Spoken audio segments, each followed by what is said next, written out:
They're making music to our ears from elementary school, middle school, and even high school. Today, we're going to learn how students in the Lansing School District are starting their music career off in the right key.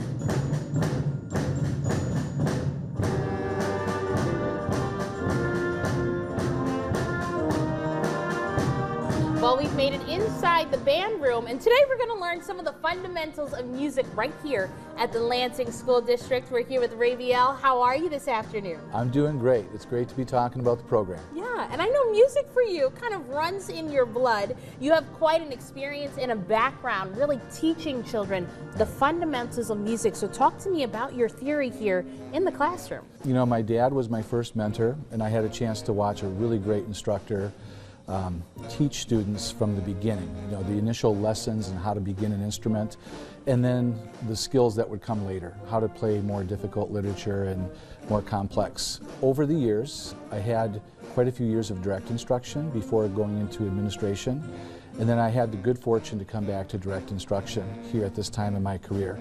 My dad is still teaching 3 days a week at the age of 89, so we both talk shop on music.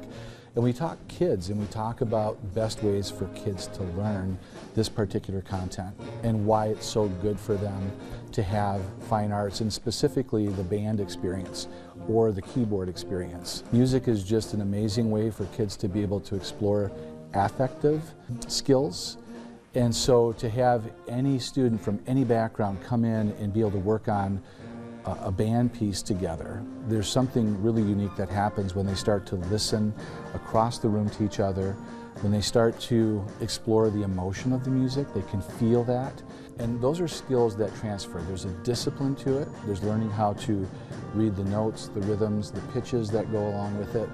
But then, because it's an affective exercise, it builds a culture and a family within a school.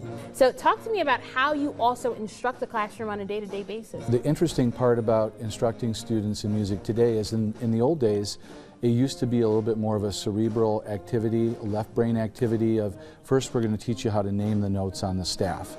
You know, here's your clef, treble clef, bass clef, learn the note names. What we're doing in today's world with music is we're incorporating lots of different pieces in support for students so that it encourages that working knowledge. It doesn't focus on you have to know this before we start, but it's like we're going to get you playing, I'm going to get you performing a sound, and then we're going to shape that in real time. And so the technology that we use in here, I provide a full band, an acoustical environment that gives the students the model of the sound that they're trying to create. And then we give them that support, and it gives them the confidence to put their voice into the middle of that. And as a teacher, you get to see that moment where the light bulb goes off, where it just clicks for them, where they hear the music it is that they're making. What's that like for you? Recent examples, a lot of brass players, when they first pick up an instrument, they love the sound of it. And then they begin to realize as they move into learning the basics that, wow, if I have a certain note and a certain fingering for that note, I have a lot of options that I have to figure out with my ear and with my chops. And so that can be frustrating at first. So it's called partials. You have to find the right note and the right partial to play. And so modeling that for the students, I'll pick up a horn and I'll sit next to them and show them how to shape their face and how to use their air to be able to hit the right partials so they're on the melody, they're on the harmony.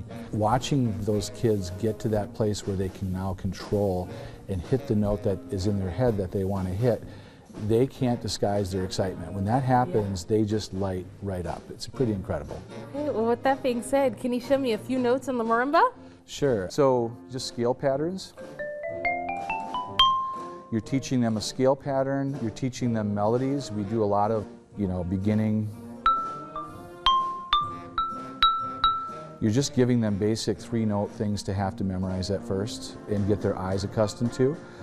And this is where it all starts for them. So you give them the note names, you give them the key that they're in, you show them the notes in front of them, and then a lot of them are going to just memorize it first. And then you ask them to eventually attach their eyes to it. Pretty soon you're asking them to pick up their eyes, so now it's, and that's me looking at you while I'm playing it because I want to be able to map that. And that's part of the skill you're trying to develop in your players so that they can read and also find their way across the keyboard and have the muscle memory and the mapping. Well, don't go anywhere just yet. We're continuing to